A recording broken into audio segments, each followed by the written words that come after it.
Dust and diesel fumes choke the air at Fort Hood's live fire range. Private Emma Rodriguez struggles with the AT-4 launcher. Third attempt, still jammed. The anti-tank weapon that should be simple refuses to cooperate. Sergeant Davis laughs, loud enough for the entire platoon to hear. Rodriguez can't even handle basic equipment. This is why females shouldn't be in combat arms. Stick to supply, sweetheart. The male soldiers chuckle, uncomfortable but compliant. Nobody challenges Davis. Emma sets down the launcher, examines it carefully. Something's wrong, not user error, mechanical failure, but specific, deliberate. Sergeant Davis, this weapon's been tampered with. Davis approaches, still smirking, making excuses. Typical. Can't admit you're incompetent. Emma runs her finger along the firing mechanism, shows him. Grease. Wrong type. Industrial lubricant that congeals in heat. Jamming mechanism. Someone sabotaged this weapon. The laughter stops.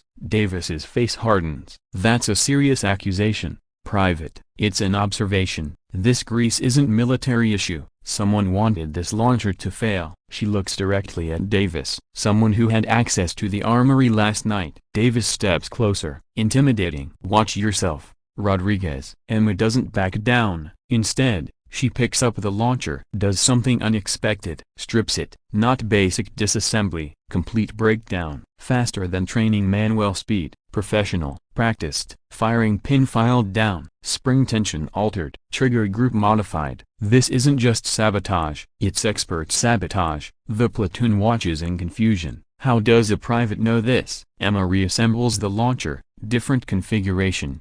Non-standard, but functional. She shoulders it. Aims down range. 3D commissioned tanks. 600 meters. Maximum effective range. This won't fire standard, but it will fire. Davis grabs her shoulder. Stand down, private. That's an order. Emma shrugs him off. Pulls the trigger. Nothing happens. Davis laughs. See? Incompetent. Emma counts silently. 3, 2, 1. The launcher fires. Not one projectile. 3. Rapid succession. Impossible from single-shot weapon. First tank explodes. Direct hit. Center mass. Second tank explodes. Turret separated. Catastrophic kill. Third tank explodes. Ammunition compartment. Secondary explosions. The range goes silent. 30 soldiers stare in disbelief. Emma sets down the launcher. Turns to Davis. His face is white. Not from surprise. From recognition. How? His voice cracks. Modified Taiwanese configuration. Learned it in Kaohsiung. 2018. When I wasn't Private Rodriguez. She pulls out her dog tags. Shows them to platoon. Not Emma Rodriguez. Sarah Chen. Captain. Ordnance disposal. Explosives expert. The female who shouldn't be in combat arms has more combat experience than everyone here combined. Lieutenant Morrison, the platoon leader, steps forward. Captain Chen, you're supposed to be dead. Yes. Convoy hit outside Kabul. 2019. Entire team eliminated, except I wasn't in that convoy. I was running reconnaissance. Watched them die through binoculars. She turns back to Davis. The I'd used industrial lubricant as accelerant. Same type you put in this launcher. Unusual choice. Very specific. Very traceable. Davis reaches for his sidearm. Emma's faster. Not violent. Just a hand on his wrist. Pressure point. He freezes. Don't. There are 30 witnesses. Lieutenant Morrison draws his weapon. Points it at Emma. Everyone stand down. Emma releases Davis. Raises her hands. Non-threatening. Lieutenant, check Davis's service record. Afghanistan. 2019. Logistics. Had access to convoy routes, including mine. Morrison doesn't lower his weapon but pulls out his phone. Makes a call. Emma continues. I've spent 3 years investigating, following the money, tracking the network. Davis sold convoy routes to Taliban. 12 convoys hit. 43 Americans dead. Davis tries to run, doesn't get far. Other soldiers tackle him, hold him down. The truth clicking into place. Morrison's phone call ends, his face pale. Captain Chen, command confirms your identity. And Davis's financial records show deposits matching convoy attack dates. Emma nods. Check his quarters. You'll find communication devices, encrypted phones. He's still selling information. Security arrives. Military police, FBI, the investigation that's been building for 3 years finally springing its trap. Davis screams as they drag him away. You're dead. You died in Kabul. Part of me did.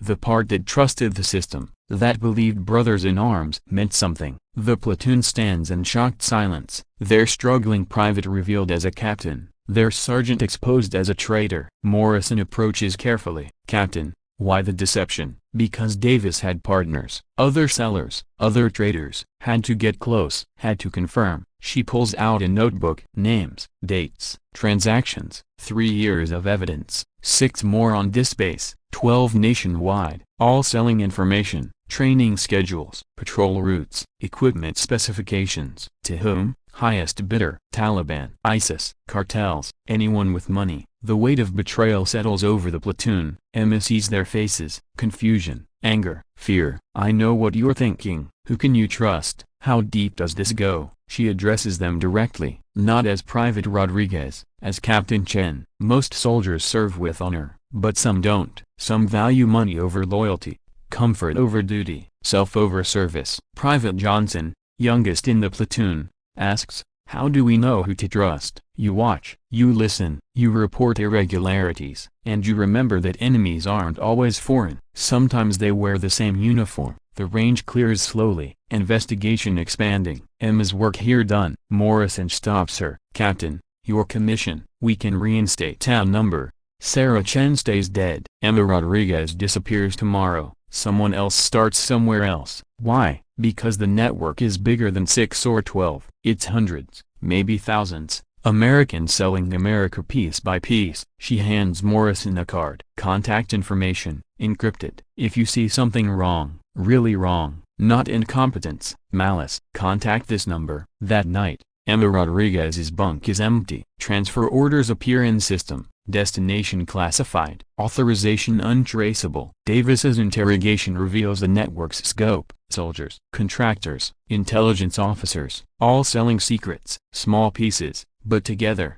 a hemorrhage of information. The investigation expands. Arrests cascade across military bases, each traitor revealing others. The network collapses but not completely. Roots remain, hidden, waiting. 3 months later, Fort Carson. A new private arrives. Different name, different face, same mission. She struggles with basic training, drops equipment, fails exercises. Nobody important, nobody threatening, but she watches, listens. Records. Week 3. She notices irregularities. Supply sergeant making unexplained calls. Training schedules changing without authorization. Money moving through unofficial channels. She takes notes, builds files, prepares to strike, because America's enemies have evolved. Not just external threats but internal rot. Citizens selling citizenship, soldiers selling security, and sometimes it takes a ghost to find them. Someone who died but kept serving. Someone invisible, someone necessary. The captain who became a private, the expert who plays incompetent, the hunter who looks like prey. One traitor at a time, one base at a time, one ghost protecting thousands, until every seller is caught, every leak plugged, every betrayal avenged, or until she dies, really dies, not on paper but in truth. Either way,